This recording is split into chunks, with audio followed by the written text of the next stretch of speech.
Hello everyone and welcome to our 10th lesson. So hope you guys enjoyed the previous 9 lessons. This lesson is going to be dedicated to a follow-up of what we did last time. As you recall, last week what we looked at was free will, and in fact how we didn't have any free will at all. So this week we're going to kind of get our heads around how we can improve ourselves in order to actually develop for ourselves, or actually build ourselves a cocoon where we can have some free will. So let's touch on the point that why we don't have free will from the previous lesson, so we have a bit of a build up and an introduction to this coming lesson. Now last week we spoke about human nature, and that all of us by default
generations of ancestors, okay, that we have inside of us. So all our hormones, our genes, hormones, genetic structure, everything, all our nature, all our traits are actually embedded in us from previous generations. So they're just ending up inside of us.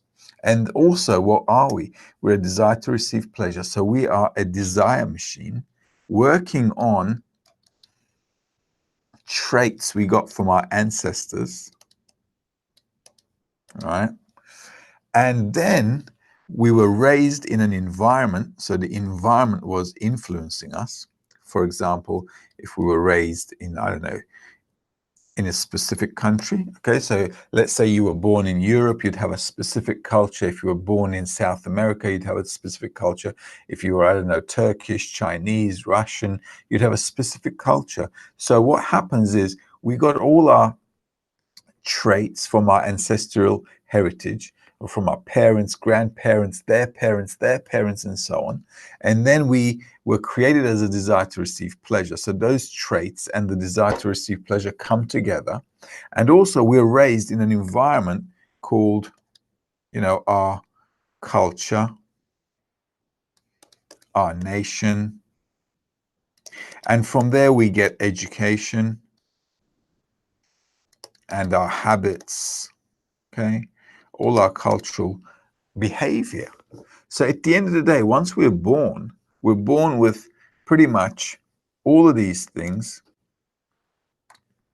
our traits, plus the desire to receive, which is inside of us by default, plus the environment's influence on us, which gives us the culture, the education, and the habits. So at the end of the day, I'm 20 years old, and then what happens is I become a product of society. So at the age of, I don't know, 18, 20, I'm already a product of this environment, product of society.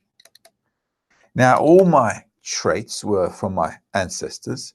By nature, I'm a desire to receive pleasure. Plus, I've been influenced by the environment. So I eat the things they eat. I drink the things they drink. All my attitude towards life I got from the culture that I was born in. So it turns out, by the time I'm 18, 20, or whenever I, start to build my life up, I'm going to be building all that up with what's already in me and what's been input into me without me having any say at all. We never even get to choose our name. They name us, they dress us like they please, they send us to the school they feel is fit. We're born in a country to parents. We never had anything to say in that.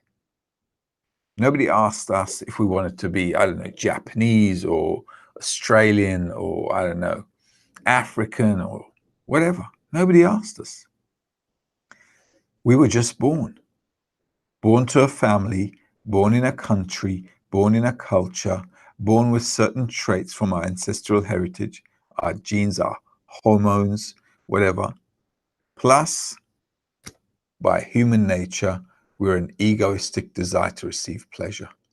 So everything that I am right now is being input into me. And therefore, I can never have any freedom of choice because I never had any say in anything. I just became a product of that environment. So there was no way at all for me to have any say in anything. And even if you look at all your friends who live, you'll see that they don't have any choice. Free choice, freedom of will doesn't mean I can choose whatever I want from a menu. Animals also choose what to eat, but we don't want to be like an animal. So any person who's living a regular life, they don't have a free choice. They just live day to day with the occurrences of life, and that's it.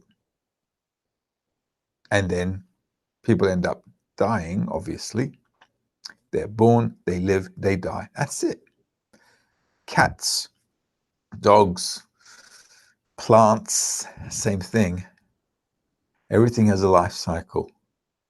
And everything is governed by these laws of nature that we can't get out of. So how can we even have any freedom of choice? What choice can we have?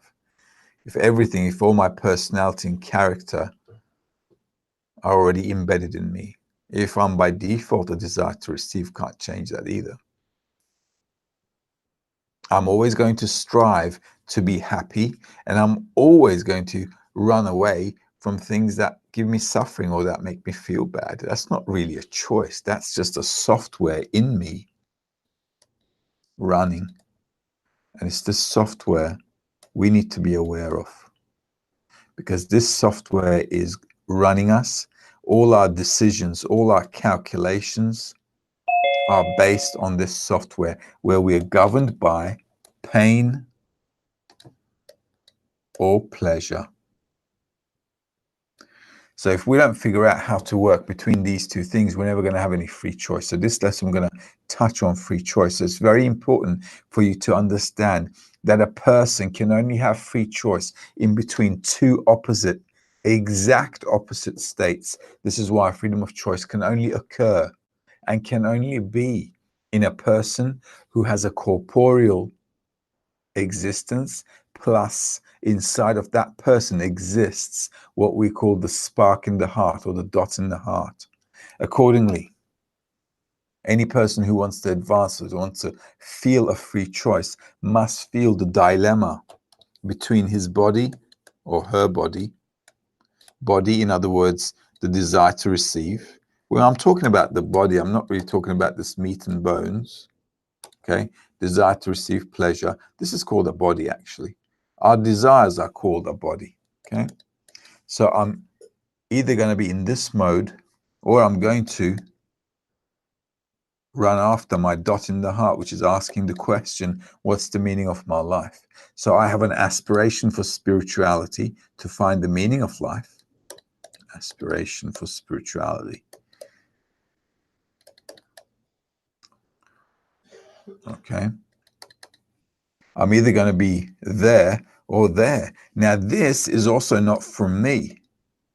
This isn't mine either. This just pops up inside of us when we start to think about, why am I living? Why am I living? What's the meaning of life? That's it. The minute I've got this question, and it's not non-stop, it's burning me up. It's really eating me up. It's chewing me up. I need to find a solution to this dilemma that I have. So on the one hand, I've got this dilemma. On the other hand, my desire to receive pleasure is whipping me like a horse getting whipped, running after pleasures. And the most horrible thing is, the minute we receive pleasure, the desire and the pleasure, they cancel each other out. So you keep having to run after pleasure all your life. And that's just horrific, because you just run around all your life, waste your life. You die without zero pleasure, because pleasure and desire, they cancel each other out. So I'm stuck with a big minus, a waste of life. So what can you do? Well, this is where you can start to grow, actually, in between two discernments that are completely opposite. One, he wants to get out of this world. He's just had enough, okay? Doesn't want to have anything, doesn't want anything. And also in society lately, we can see these things as well, especially in countries like Japan. Okay, for example, recently I watched a documentary on Japan, where Japanese people, especially young generation, they're not going out much. They don't leave the house much. They're staying in. They're really moving towards a minimal life, not a lot. You know, they're not running around like they used to before. So we can see shifts in society globally around the world, and that's really interesting to see. Also in Scandinavian countries, you see a lot of youth. You know, they don't really want anything. Also in Australia, where there's a lot of youth problems, alcohol problems amongst teenagers. They don't really have a desire to go forward and succeed like previous generations do. It's like this new generation, the new young generation is like, you know, they just don't want things. Also in the US, we see a now trend among young generation towards socialism. I mean, who would have guessed that? The capitalist, you know, country in the world, strong in economy, wants to make sure that we completely, you know, dedicate ourselves to economic growth and advancement. And now the new generation is like all in favor of socialism, saying we should be more social country, a socialist country. So this is a huge change all around the world. Also, not just in Western societies, but also in societies like the Middle East, also in Africa as well. So this whole world right now that we're in is going through this change of skin, this change of outlook, because more and more people are now wanting to find some kind of meaning in life. Now, the real meaning in life can only occur if you're really wanting to discover the whole purpose of creation. Asking about the meaning of life isn't necessarily just, oh, why am I living? Okay, I'm having a bad day, what's the meaning of my life? Da, da, da. That's not what we're talking about. Meaning of life means that I am, despite I'm feeling bad, despite the fact that I may be feeling bad, not that I'm feeling bad, I may be feeling bad, or despite the fact that life might not be so great on the corporeal level, I have this yearning desire to discover why we're living. What's the meaning of life? I mean, I'm going to live my life through and I'm just going to end up dead. And it looks like it's just a big waste. There's just no, doesn't appear like there's a point behind it. So this question about the meaning of life needs to be very strong inside a person who wants to study the wisdom of Kabbalah, because the wisdom of Kabbalah really explains everything about the secrets of creation. So Kabbalah is the science that we can really tune ourselves into to discover the answer to all these questions. So Only if I've got these 2 points, the dot in the heart, which is yearning for the meaning of life. Why am I living? My life is just going to go by like this, and I'm going to end up dead like my parents, my grandparents, their parents. And it's just like nothing. And then on the other hand, I've got this desire to receive as a nature keeps making me run after things that I don't even want. Why? Because half the things, well, more than half the things, 90% of the things I did in life was mostly not because I wanted to do it, but the society made me do it. The way I got dressed, the food I ate, the job I got, the wife I married, everything was just under the influence of society. So it comes to a point that you look at yourself, you look at your life, and you think, where am I? Who is the guy who's supposed to live his own life? And you won't find anything of that guy because he never even existed. We were just raised in society like puppets under the influence of that society. And that was it. But now, with a dot in the heart, this is a crucial point. Only a person with a dot in the heart has a strong yearning. Okay? So this dot in the heart, the aspiration for spirituality, plus the stress that we're going in this life in corporeal reality, the meaningless of it allows me to start to be born. Because now I am right in between these 2 points. And between these 2 discernments, I can now start to think about doing something. Exactly at this point, I can have free choice. Exactly now, I can decide whether I want to go after this or whether I want to go after this. And that decision point can only be in between. Any decision can only be in between 2 points, 2 opposite points, bitter and sweet, ugly, beautiful, good, bad, day, night. Everything is in between 2 opposite points. And that is the location where a Kabbalist seeks. And this is where he is absolutely, or she is free. I'm free from the influence of the dot in the heart, because that doesn't belong to me either. It just popped up inside of me. The dot in the heart is actually what we call in Kabbalah the part of the Creator that is embedded in us. And then all my bodily attributes from my ancestors, society, education, culture, media, all the junk I took, all of a sudden, what am I? A genetic junk box. Fed with culture, fed with education, all kinds of things, and I am now an outcome of society. So this outcome of society, this product of materialism, okay, outcome, product of society, and this yearning to get out of this state, get out, the yearning to get out, yearning to get out, allows me to come to a discernment in between these 2 points. And that's the point where you can build yourself. And that's the point where you can call yourself, that's me. Okay. So if the real you ever needs to stand up, that's where you're going to find it.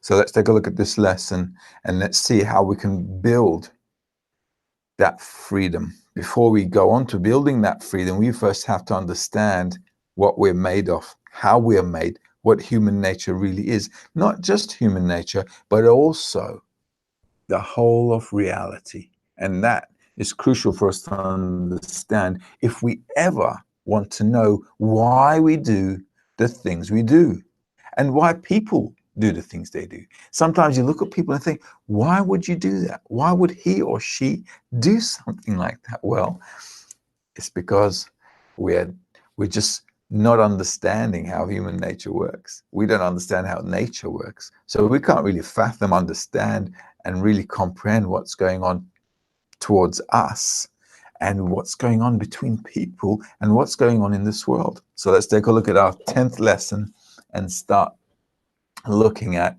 the things that we need to learn. Now, in reality, there are 4 factors that we need to take a look at and we need to understand for us to get our heads around what a human being is. So we're going to look at those one by one. And the first thing is something called a source. All right, actually, let's start like this. 4 factors. Okay, and the first factor is the source. Now, when we're talking about the source, we're talking about our essence, which we don't really feel, by the way. However, although we don't feel it, everything in life has an essence, because it's from that essence which we develop. Everything in nature has that essence. The still level, the moon, the sun, the planets, you name it. Plants, animals, us, everything. So by looking at one example, we can actually decipher the essence and how the essence of anything works in life. So the source is the essence. It's our essence, the essence of life and reality. All right. So the essence of anything equals information. Now, in spirituality or in reality, actually, information, well, you know what they say? You know, they say information is power, right? Well, exactly so. In our essence, there is the information that will make something out of us. And all the information that is needed for us to become something or someone is embedded in that essence. So, for example, in a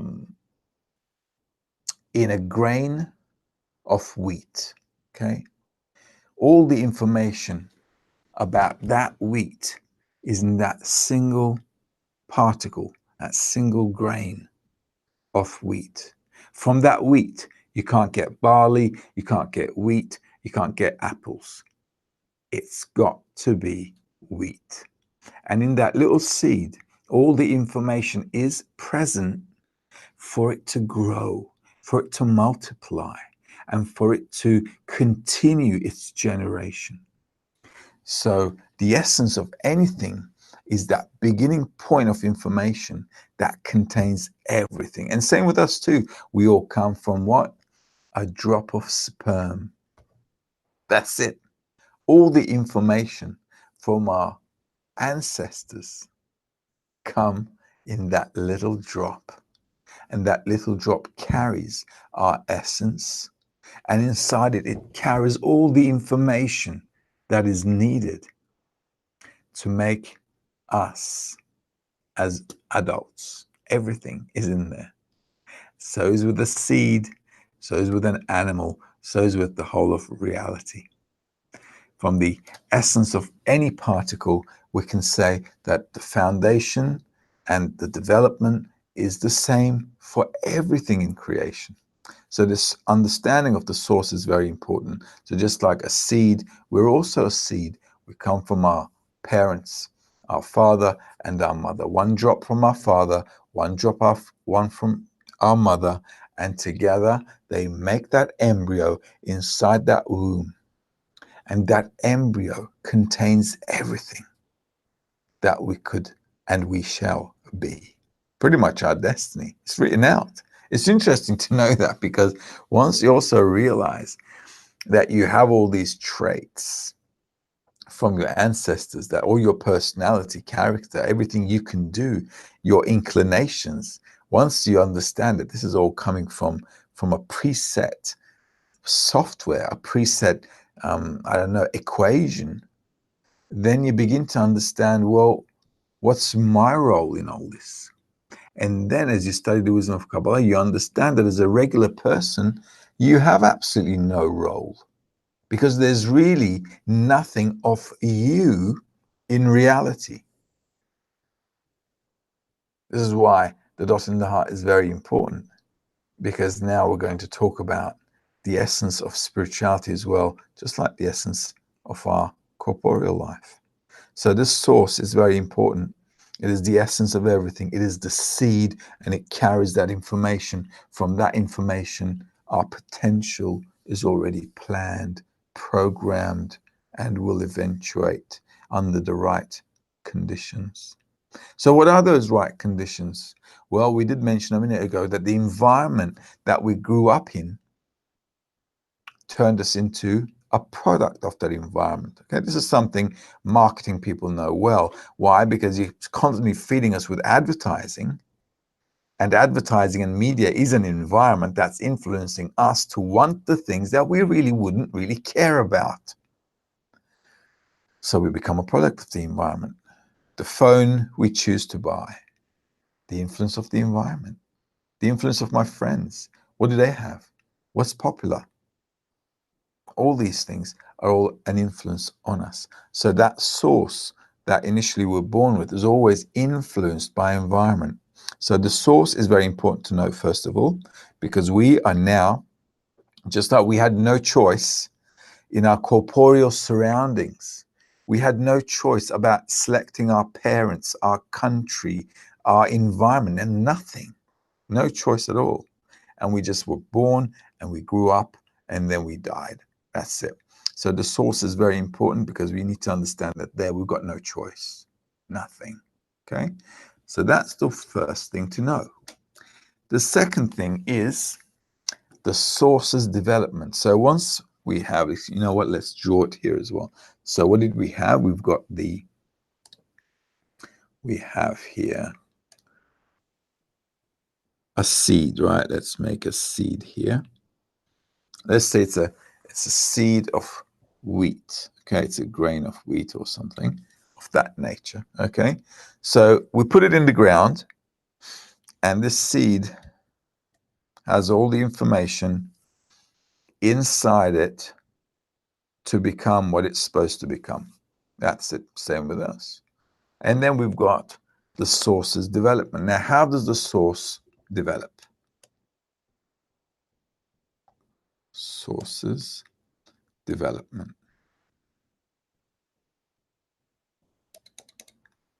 How does a source develop? Well, how does a seed develop? A seed develops by minerals. So here we need to have minerals. We need to have some kind of humidity. We need to have sun. We need to have rain, water, so that this seed can grow. Okay? Otherwise, it's not going to grow at all. If we plant it in the desert, it's not going to grow. So in order for this seed to grow, it needs a proper environment. And that's the critical thing here.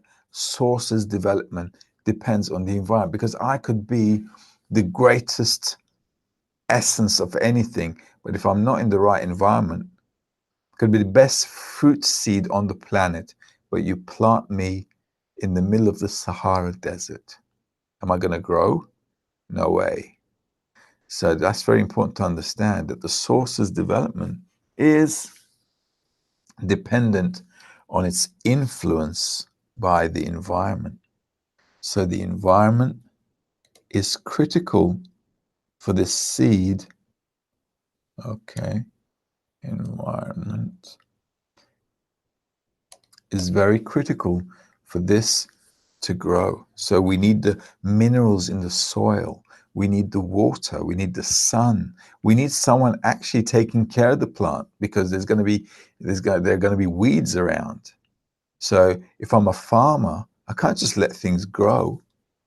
I need to make sure that the rice field or the field for the wheat, or the trees, they need to be looked after. I need to clean the weeds. I need to make sure that the water is flowing in there properly, to make sure maybe I need some, I don't know, fertilizer.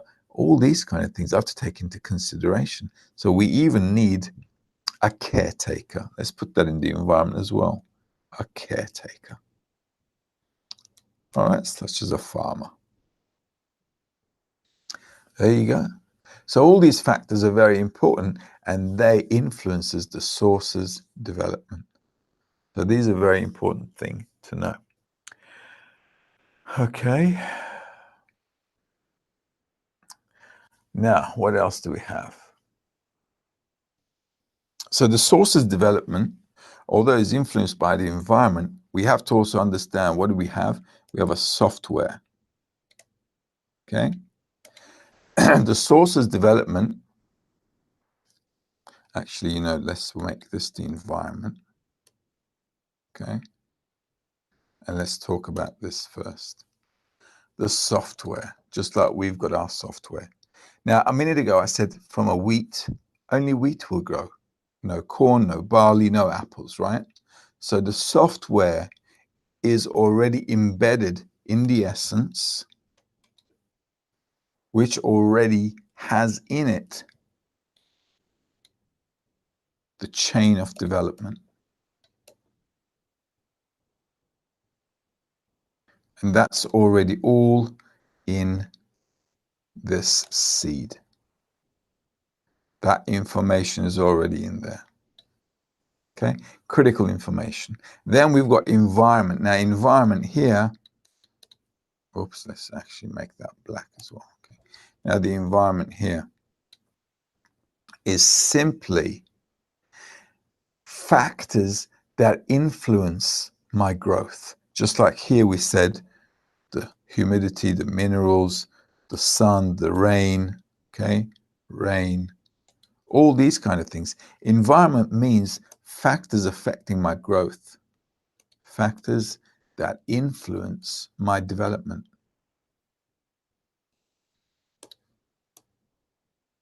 So as you can see, so far, if we compare this to a human being, we're the same as a seed, any seed. So the environmental factors that influence my development are very important, because I rely on them if I want to grow and become a fruit-bearing tree. There we go. So all the factors that influence us, same for humanity as well. And the fourth thing is also an environmental matter, but factors irrelevant specifically for my development.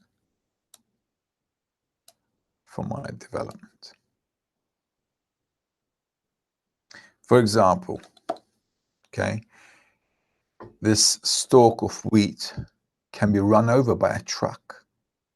Now, the truck has no influence on its development, but the truck just killed it. Okay, so it's not a direct influence on how it develops, but it does have an influence on its existence, such as our lives as well. Imagine, I don't know, God forbid, all of a sudden we're walking down the street and I don't know, a rock falls on our head or something, right? So the rock doesn't directly relate to our development, but it does affect our life, whether we live or whether we die. So there are certain circumstances that are irrelevant, well, not irrelevant, but non-impacting, let's say. They're not really impacting and influencing our development as a person or as a plant or whatever. Anything that develops is always developing in that environment, the influence of the environment. So as far as there are factors that are directly not influencing my capacity to grow, to be better, or to reach my potential, but do have influence on my existence, are called factors irrelevant specifically for my development. Okay, they're not relating really directly to my source, to the essence of my essence. So these factors are also existing in life, and our life is exactly like that seed. You plant it in a nice place, you get some fruitful trees. You plant it in a bad place, you'll get nothing. This is why also we instinctively try to tell our children to make good friends. Why? Because we instinctively understand that good people will not bring bad things. And this information is also inside of us. Why? Because it's a law in nature. Tell me who your friend is, I will tell you who you are, as they say. So the influence of the environment is very critical for our development, because we also have a seed inside of us that we need to develop. And guess what that is? Yes. That's us. And this is our little dot in the heart. You know, in fact, I should draw this like this. It should be a bit more responsible and a bit more realistic. The dot in the heart really is a dot in the heart. It is minute. That's how it is. Okay? That's the dot in the heart. I'll just put a bit of bracket around it so you can discern it.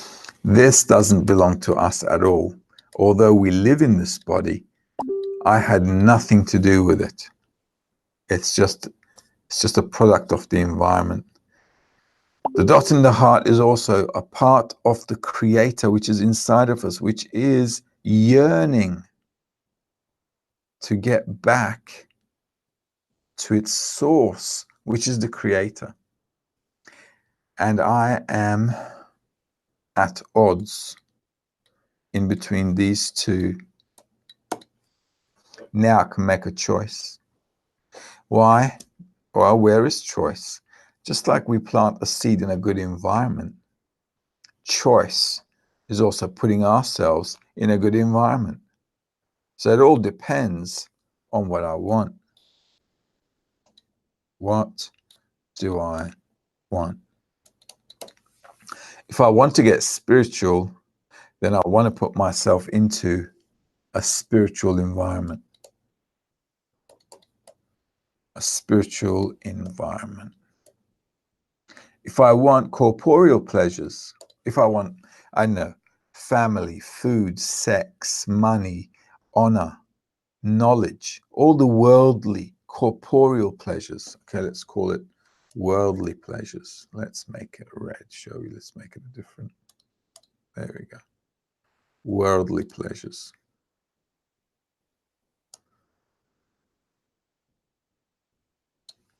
So I have to be in worldly environment, don't I? You see, if I want to get rich, I can't hang out with a bunch of losers, because I'll never get rich if I hang out with a bunch of losers. If I want to get rich in life, I need to hang out with rich people, and I need to hang out with people who also want to get really rich, so that I can influence myself to also get rich.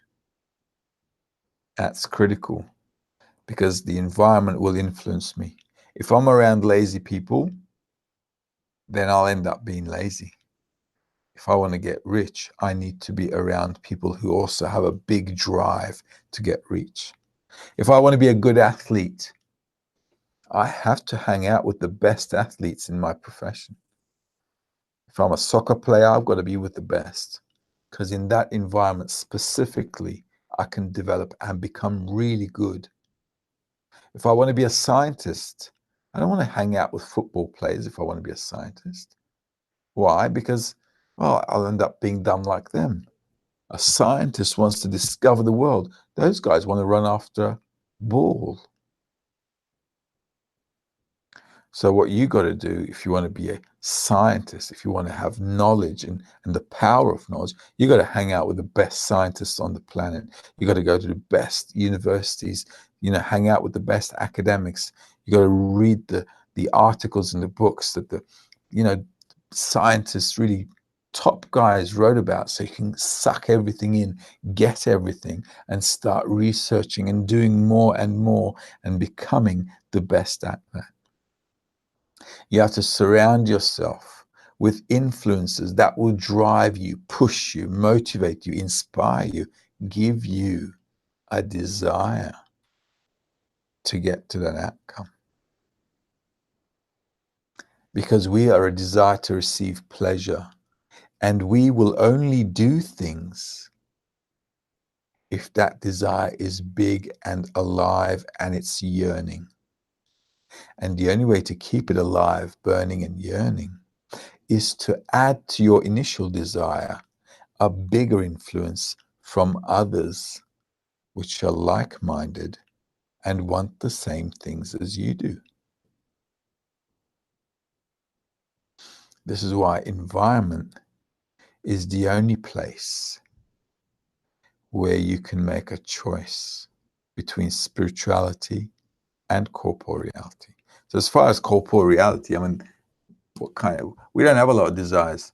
What do we have? Food, okay, sex, family. Not a lot of people have even a desire for family nowadays. Okay, so these are our corporeal existence. Okay, we exist because of these. We have to eat to live, right? Sex is to give birth to the new generation, and family is kind of our surrounding, our security for ourselves. But in the 21st century, we even said, you know what? Forget it. It's just a problem even to have them around us. That's, however, these desires are initial. They're necessary for the existence of life. And then we've got social desires, like we learned in our previous lessons, like money.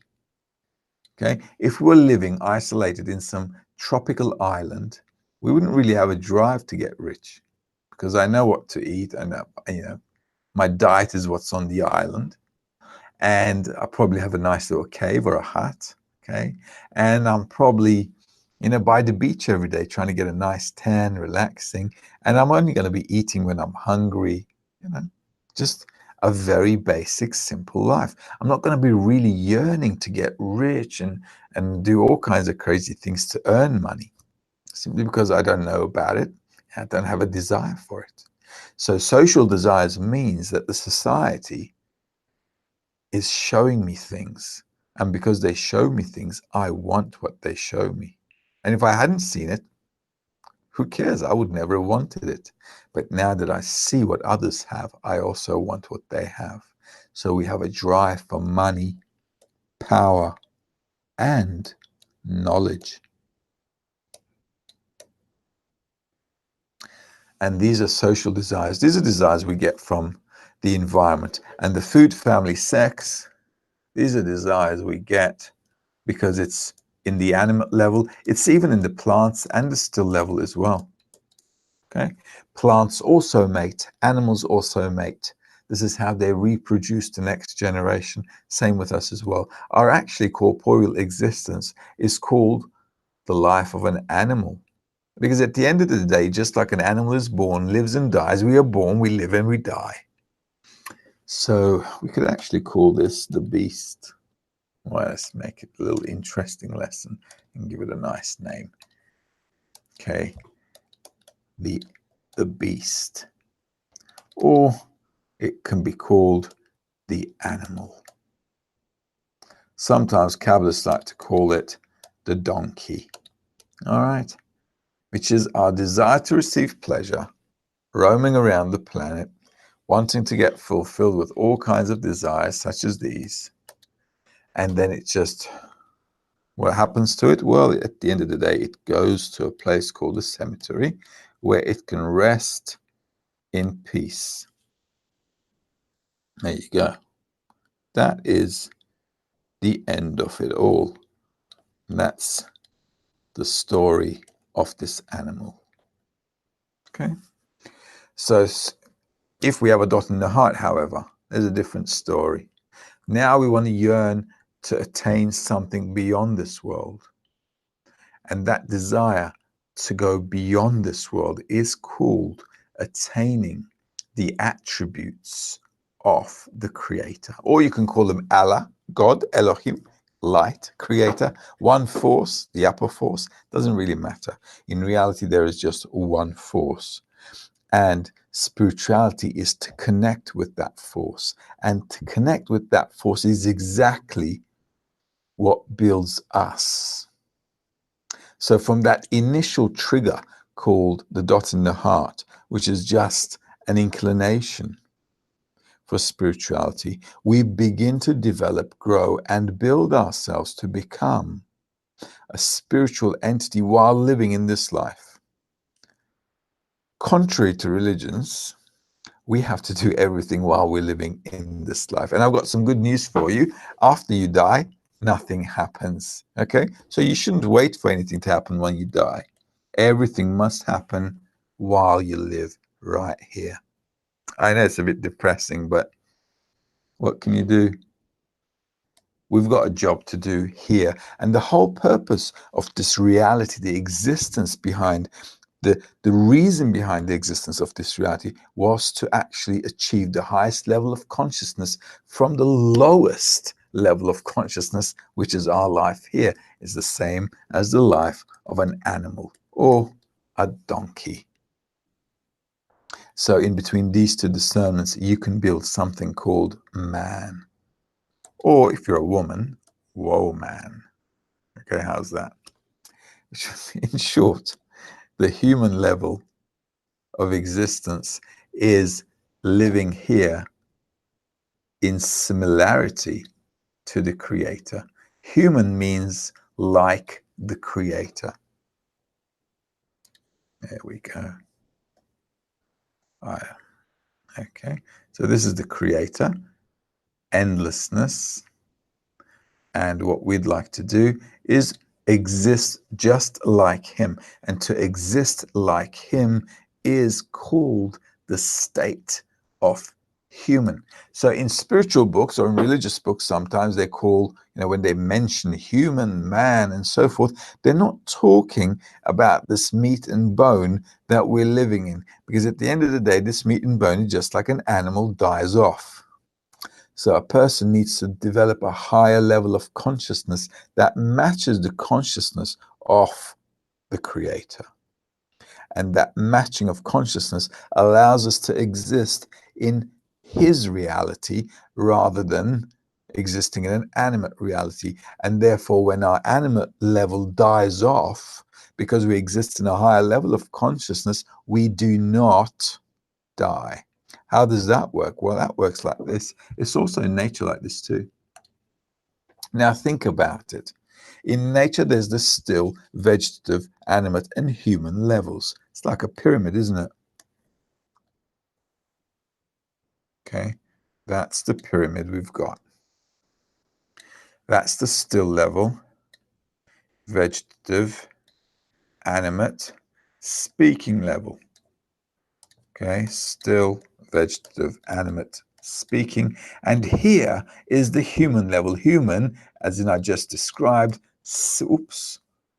similar to the creator. Now, unless we reach that level, unless we reach this level up here, we can't really talk about humanity. And I'll tell you why. In our bodies as well, we have, what do we have? We have the still level, right? Our bones belong to the still level. And then we have the vegetative level also. Our hair, our nails, they grow. They belong to the vegetative level. And then we've got the animate level, which is our meat, okay, this flesh and bone, this body is called the animal. And then we have the speaking level, which is our intellect, the thought process that we have, how our intellect works. Now, human is a level above the speaking level. This is why when we're not in the human level, we do not understand human psychology. All right. So what do we have in the speaking level? We have our psychology. And why don't we understand human psychology? Because you can't understand yourself at your current level. You can only understand what's below you. So we understand animals, we understand biology, we understand plants, we understand botany, we understand the still level, we understand physics, chemistry, I know, astronomy, whatever. We understand those things because they're below us, but we don't understand our life. We don't understand why things happen to us the way they do happen to us. We have no clue at all because we're at that level of existence here. So it's a big fat question mark. So to resolve all that question mark, we have to attain a higher level of consciousness, which is called godliness. Okay, which is the same thing as attaining the thought and the understanding, obviously, of the Creator himself. For us to do that, we're going to need an environment. And believe me, we're going to need a really strong environment. And that's where a good Kabbalistic group comes in handy. Okay. So if you want to build yourself and to attain that higher level of consciousness, what you now have to do is to stick this dot in the heart inside an environment where you can get it influenced for its spiritual development. Let's call it a spiritual environment. So what we want to do is to impact that dot in the heart from all sides to make sure it grows. We just want it completely immersed in light. Light meaning wisdom, elevation, understanding, sensations that are beyond corporeality. So we can start to exit this sensation of the body and actually have an additional sense called a soul, or your sixth sense, additional to this 5 sensory organs that we have. Now, having said that, the spiritual environment consists of books that we study so we can learn about spirituality. We need to learn and discover all our nature. Now, books, when we're talking about spiritual books, we're talking about Kabbalistic books, right? A spiritual environment means a Kabbalistic environment for us because we're students of Kabbalah. Kabbalistic environment. Now, Kabbalistic environment means books, and I'm talking serious books. I'm talking about books that were written 2,000 years ago, describing to us that the perception of reality only exists inside man's mind, which, by the way, scientists are newly beginning to discover in the 21st century. Wouldn't that have been great if we knew all that 2,000 years ago? Yes. So we need some good books that talk about reality and how true reality really works. How can we know that? Well, we can only know that from good, authentic sources. So we need to have authentic sources of Kabbalah where we can influence ourselves with the knowledge, the wisdom. And then we're going to need a serious guide, okay? Sometimes known as the Rav. Now, the Rav, or the guide, or the teacher, needs to guide us properly, just like kids need to be guided as they're growing up, or teachers guide us in school so that we can become sophisticated enough to live our own life by ourselves as we grow up in this reality. A Kabbalistic Rav or a Kabbalistic teacher guides the students so they can learn in order to exist in the spiritual realm. And that's very, very important because you need the right guide to interpret the books correctly so you can actually get the max benefit in order for your speedy development. Because the last thing you want to do is carry on also with the shackles of this world dragging you down.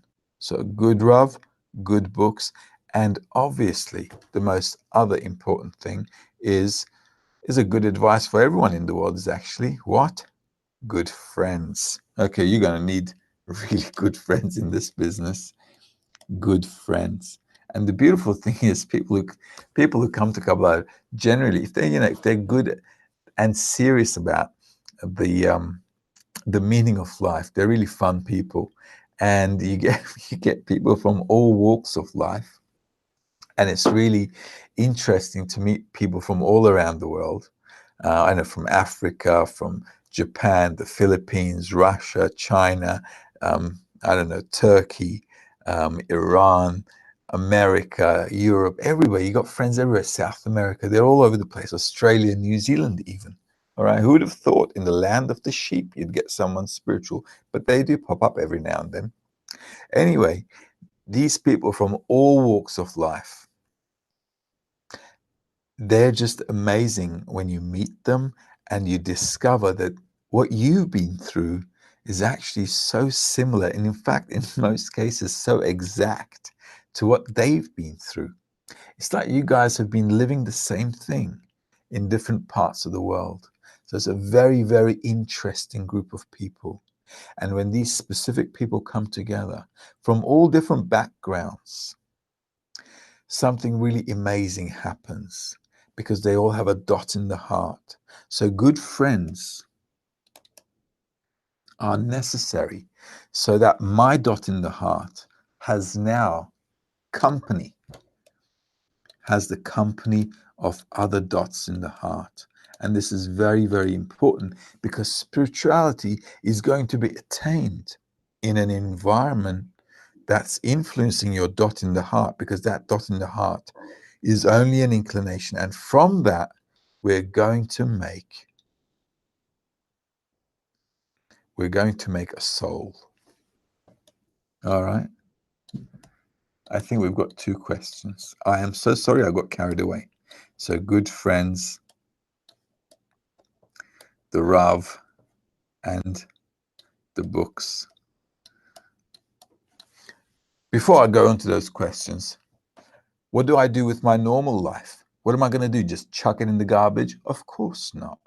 Spirituality is something we're adding to our corporeal life. So I do exist in my corporeal level of existence, right? I'm not shutting myself down. I'm not going to go up onto a mountaintop or hide myself in a monastery and get spiritual. No, we have a regular life. Our life is quite exciting, even in regular lifestyle. Okay, so I've got the regular life as well. What does that mean? Well, that means I've got a job. Ooh, that's not nice. I got family. Okay, family, kids. That's nice. That's nice. So we've got nice things there as well. So I've got, I don't know, everything that's also in corporeality as well. I've got my job, health, all these things. They belong to the corporeal world, and we need to keep them. We're not throwing them away. We're keeping our regular life. But on our regular life, what we want to do, like a person who wants to attain a new ability, like if I want to now learn how to play a musical instrument, I add to myself spirituality. Okay, so on top of my corporeality, I add spirituality. And now I have 2 things in me, things that relate to corporeality and corporeal desires and a corporeal environment, because at the end of the day, I'm also going to be a part of this environment.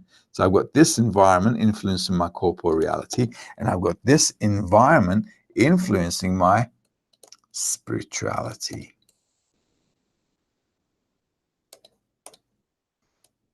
Okay, so now I've got 2 lines, I've got 2 sides, I've got the day and the night, everything together. Okay, now that was a bit fast. If I went too fast, let me know. I'm happy to answer all kinds of questions, not to mention I'm happy to explain everything all over again if it's not understood. Right then, I've got a question from Marlon. We can choose our environment. Yes, we can. If I have a dot in the heart, this is very important. This is why I mention it's critical, because the dot in the heart is something that's that wants to get spiritual, has an inclination for spirituality, has an inclination for a meaning behind life. My corporeal desires are all related to desires of this world, things that relate to this world. So if I have two different desires which are opposing each other, I can now choose the environment that will influence whichever one I choose. And that's where my freedom of will is, really. Because all the other desires that relate to corporeality, they're still corporeality. I live in this world, I get old, die. And that's with a good, that's on a positive term. A lot of people die even earlier. We have all kinds of catastrophes, wars, all kinds of things. So spirituality is now a second option. So in between these two options, this world or the spiritual world, I can now start to make a discernment. Okay. And also Marlon's asking, is it us that chooses to watch this study Kabbalah, or is it the upper force guiding us? Well, if you have a dot in the heart, it's simple. That's a very nice question. If you have a dot in the heart, okay, what's the first thing this dot in the heart does? It says, let's say this is actually, you know what? This is the real Marlon, right? This I've got your name right. This is the real Marlon, and this is the temp. Okay, that's the temp Marlon. It's just hanging out. Okay, now when we have this dot in the heart, this dot in the heart wants an answer to its questions. So it starts to search. So the real Marlon first begins to search.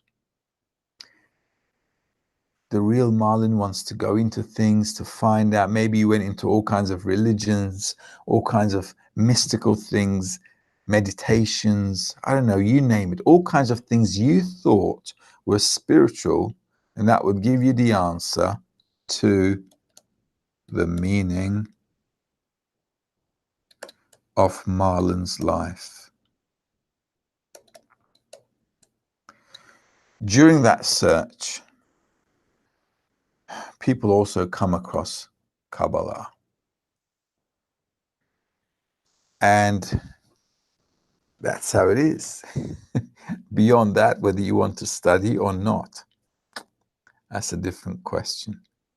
Because once you come to the wisdom of Kabbalah, then you also, just like other wisdoms, you're going to have to make a decision. Do I want to study it or not study it? Real decision really starts when you start to put some work into it in spirituality. But it's like that with everything. When if I want to, for example, do something spiritual, a spiritual method, okay, I have to get into it. I have to discover it, and then I have to say to myself, well, look, this is not answering my questions. If it is answering your questions, you'll stay in there. If it isn't, you'll say, I need something else. So same with Kabbalah. If a person is searching on one of those quests, he or she will come to the wisdom of Kabbalah. According to the answer you get to your question, you'll either want to stay or you'll go. That there is not free choice. That's not free choice yet. That's the system working on us, because the dot in the heart awakens. Now there are two things in you. You are looking to fulfill both of those desires. The dot in the heart is also a desire. It's a desire for spirituality, but it's still a desire. So you got your corporeal desires and you have your dot in the heart, and you want to bring, now you got both of them and you want to fulfill them both. The roaming, the searching to fulfill them both is not yet freedom of choice. It is still seeking fulfillment for a desire that has opened up in you.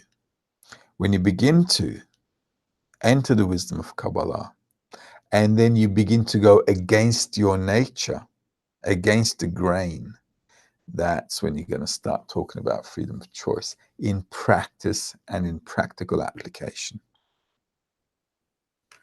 So the dot in the heart is a prerequisite, plus the prerequisite is also to stick your head in a spiritual environment so that you can influence it. Then, according to that influence, you're going to start making choices. You're going to start making choices about whether I want to stay here or not stay here, whether I want to go against the grain, whether I want to go against my nature and to become something completely different or not. All these decisions, discernments, evaluations, feelings, the confusions, the ups and downs, the shakeology of it all is all going to be when you're in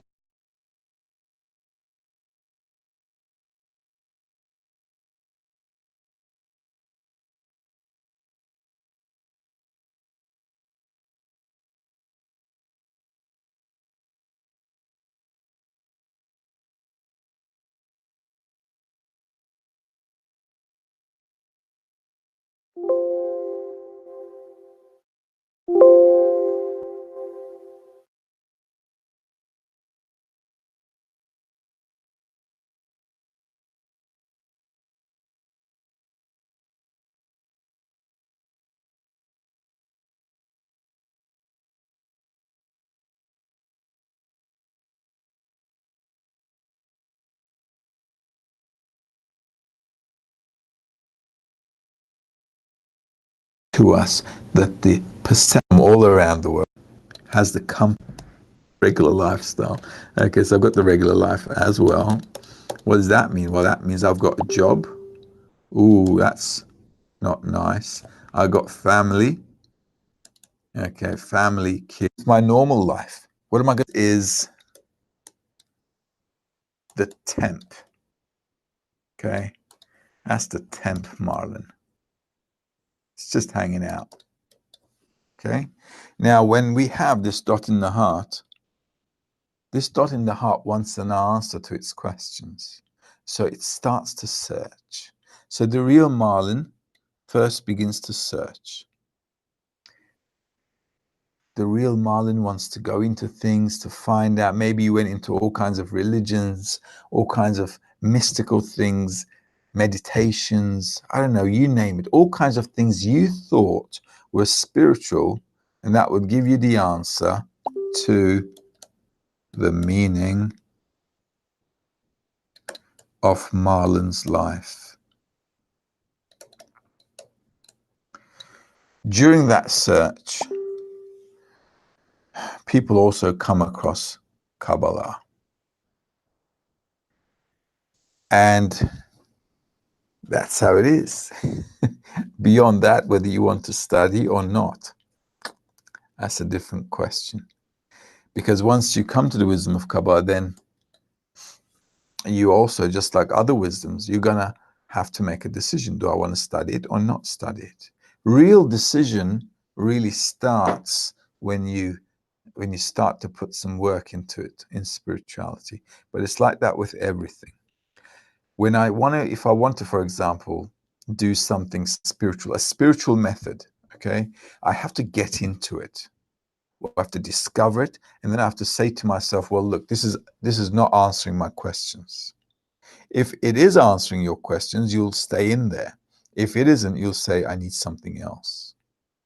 So same with Kabbalah. If a person's searching on one of those quests, he or she will come to the wisdom of Kabbalah. According to the answer you get to your question, you'll either want to stay or you'll go.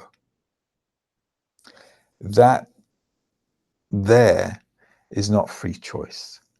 That's not free choice yet. That's the system working on us. Because the dot in the heart awakens. Now there are two things in you. You are looking to fulfill both of those desires. The dot in the heart is also a desire. It's a desire for spirituality, but it's still a desire. So you got your corporeal desires and you have your dot in the heart, and you want to bring, now you got both of them and you want to fulfill them both. The roaming, the searching to fulfill them both is not yet freedom of choice. It is still seeking fulfillment for a desire that has opened up in you. When you begin to enter the wisdom of Kabbalah, and then you begin to go against your nature, against the grain, that's when you're going to start talking about freedom of choice in practice and in practical application. So the dot and dot is a prerequisite, plus the prerequisite is also to stick your head in a spiritual environment so that you can influence it. Then, according to that influence, you're going to start making choices. You're going to start making choices about whether I want to stay here or not stay here, whether I want to go against the grain, whether I want to go against my nature and to become something completely different or not. All these decisions, discernments, evaluations, feelings, the confusions, the ups and downs, the shakeology of it all is all going to be when you're in the study, and then we can talk about free choice. Right then. Are there any other questions? Okay, so there were 2 questions, and I think we've answered them. Let me just see what else I can do for you guys. So we've talked about the environment. Let's read a little bit, okay? So let's read from the sources and let's see what the Kabbalists say. So we're going to read from the book Kabbalah for the Student, which is over there, but we'll look into that book later. On page 383, there's an article called The Freedom, and Baal HaSulam is the writer of that article. And this is what he says. He says, we can always supplement in the matter of choosing our environment, which are the friends, books, teachers, and so on. It is like a person who inherited a few stalks of wheat from his father. From this small amount, he can grow dozens of stalks through his choice of the environment for his source, which is fertile soil, with all the necessary minerals and raw materials that nourish the wheat abundantly. There is also the matter of the work of improving the environmental conditions to fit the needs of the plant and the growth. For the wise will do well to choose the best conditions and will find blessing. And the fool will take from whatever comes before him and will thus turn the sowing to a curse rather than a blessing. Thus all the praise and spirit depends on the choice of the environment in which to sow the wheat. But once it has been sown in the selected location, the wheat's absolute shape is determined according to the measure that the environment is capable of providing. So is the case with our topic. For it is true that the desire has no freedom. Rather, it is operated by the above 4 factors. And one is compelled to think and examine as they suggest, denied of any strength to criticize or change as the wheat that has been sown in the environment. So as you can see, we humans are the same. We enter an environment, you become influenced by it. You begin to act like the people there. This is why they have like corporate culture. Even corporate culture in business. You enter a company, they have a certain corporate culture, and you start acting like that. In a previous company, you were working in some other corporate culture, completely maybe even different to this corporate culture. But now you're here, you get molded into it. And people behave in that way, and you start also to behave in that way. So Baal HaSulam says, listen, according to your choice in environment, you develop, and that's the only choice you've got. And also in the beginning of the environment, it's very important to understand that we can always supplement in the matter of choosing our environment. That means we can always add to increase the influence of the environment upon ourselves. And that's also a critical factor in freedom of choice. Because being in an environment is one thing, but doing your max to get its influence on you, now that is your action, and that actually becomes a point of independence because you're physically, mentally, spiritually, with all your essence, with everything you've got, acting in that environment to really suck up all those minerals like the seed in a fertile soil in order to grow. And that's actually causing the speed of development. So the speed of development really depends on how much you stick your head in and be active in that environment so you can grow. And that's freedom of choice. So we have to, in spirituality, build an environment and a right environment and a correct environment and constantly make that environment even better. And that's where our free choice is, to constantly improve it, to make it better, to supplement it, to feed ourselves, to nourish ourselves better and better. Right? Okay. No other questions so far, but I'm happy to take on any questions you've got. This is one of my favorite topics, by the way. The freedom, let's read a little bit more. Page 383 and 84.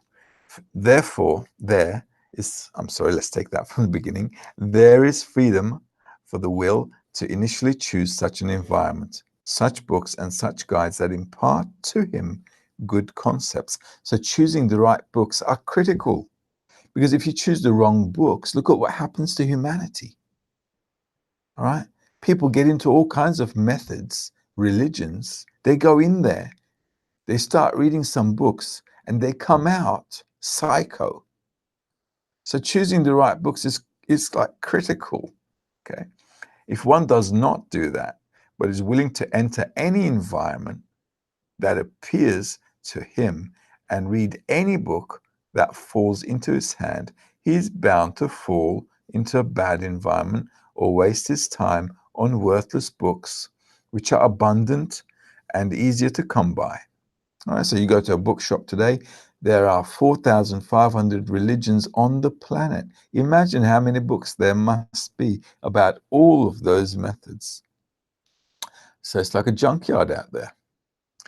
In consequence, he will be forced into foul concepts that make him sin and condemn. All right, so this is what we see in many religions as well, right? People stick their heads into all kinds of methods. And, you might even have friends who went into such studies, and they were really nice people, and all of a sudden they got in there, they come out completely wacko. Or sometimes they were wacko and they go in there and they come out something good. So what does that tell you? That tells you the influence of the environment. Okay, so it could be good or bad. So people have to be very selective about the environment, just like you're very selective about your partner in life. You're very selective about your good friends in life. So anyone who wants to develop nicely has to look and make sure this environment is good, it's facilitating, it's nice. He will certainly be, okay, let's read that again. So in consequence, he will be forced into foul concepts that make him sin and condemn, and he will certainly be punished, not because of his evil thoughts or deeds, in which he has no choice, but because he did not choose to be in a good environment, for in that there is definitely a choice. Because once you enter an environment, you're consumed by the thoughts in that environment. So it's very critical for us not to be consumed in that environment, but to actually have a good environment, which is bringing us growth according to spirituality as the method you choose for yourself. Okay. When I say a certain method or whatever, there are good environments and there are bad environments for everything in life. A person, Balasam here, is just saying, listen, you can only make a choice in the environment, because once you get in there, that's it, you're influenced by them. So there's nothing you can do once you're in there. It's like done deal. Therefore, he who strives, or she, to continually choose a better environment is worthy of praise and reward. Why is he or she worthy of praise and reward? Because they're constantly getting better, because they chose a right environment, a good environment, so they're constantly developing in a positive way. And that's the reward, actually. But here too, it is not because of his good thoughts and deeds, which come to him without his choice, but because of his effort to acquire a good environment, which brings him these good thoughts and deeds. It is as Rav Yeshua ben Parachaya said, make yourself a Rav and buy yourself a friend. So choosing the right friends, the right teacher, the right books, and to integrate yourself into that environment is critical in your spiritual development. And without that, it's not going to happen. We can also see that with children. If we don't put them in a good school, why do we worry so much about their schooling? Why do we say, oh, we've got to put them in a good school, in a good environment and so on? Because we don't want bad things to happen to them. Same with us. We also need to take care that if we want to develop spiritually, we have to put ourselves into a good spiritual environment. Just like we do to our kids, we have to take care of ourselves in our spiritual development as well through the environment. And that's it, basically. Are there any more questions? No. Okay.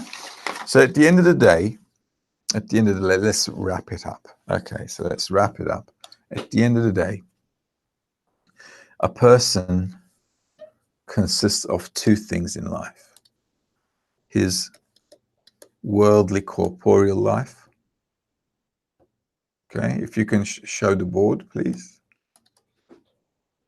There we go. So you got your corporeal life. Okay, let's be positive. Okay, that's your corporeal life, and this is your spiritual urge to find the meaning of life. So at the end of the day, what you have to do is maintain your corporeal life. So you maintain this life. You don't have to give up anything if you're studying Kabbalah. You maintain your corporeal life with the things you do. Family, I don't know, work. If you've got hobbies, do your hobbies. If you're a musician, play your music. No problem. You maintain your life. But what you want to do, on top of that, you want to add some meaning of life. Oops, meaning. Let's just get our spelling right. What's going on with me today? Meaning of life. So what you have to do is just like you have an environment here with family, friends, work, health, things that relate to your corporeality. You also need to build here something spiritual, which is called a guide, a spiritual environment, a guide, books, and also friends. And also, if you've got family who study with you as well, isn't that great? Family. You can even have your family here. Most of us have our family studying as well. There we go. Therefore, what you do now is you bring your life, both of them, together, okay? And you make one life for yourself. There you go.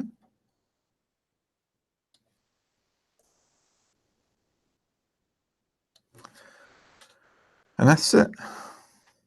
And that is how we study the wisdom of Kabbalah. And if you choose to be with us, this is called B'nai Baruch. B'nai Baruch. Sometimes we call it BB. There we go. Bondi Beach, kind of. Okay, BB. B'nai Baruch. So our spiritual environment is like that. We have a guide. We've got the Rav. We've got the books. Like the books we talked about in the previous lessons, the books of authentic Kabbalah. And then we've got friends who are also very, very fueled up, jacked up, ready to go, flaming to find spirituality, which is actually understanding the whole of life while we exist here, and to actually live at that highest level, at that pinnacle of human development, which is to become like the Creator and act actively in reality, just like He is. So just like kids grow up to be independent in this reality, in our corporeal life, we should grow up to be independent and governing our spirituality as well. And that's how it is in a nutshell. And to do all that, we need a good environment, just like with everything else. And Okay, now if you do have questions, right, please feel free to send them by email as well. And if you're watching them on YouTube, if you have any questions, you're more than welcome to pop down onto our Facebook page, or you can you can make a comment on the YouTube videos. We'll be happy to answer those questions. We've got some really great friends, great groups all around the world. So depending on where you are on the planet, let's say you're in Japan, in the Far East, let's say you're in Africa, the Middle East, or Europe, America, North, South, wherever. If you feel like you have a question about the wisdom of Kabbalah and how it can help you to develop your spirituality, don't hesitate, drop us a line. We also have online courses you can do in your own time as well. So it's very flexible. And as you can see, we're a bunch of great guys who are happy to help you along your way. In the meantime, though, I'll see you guys on lesson 11 next week. Take care. Have a great evening. Have a great week. All the best.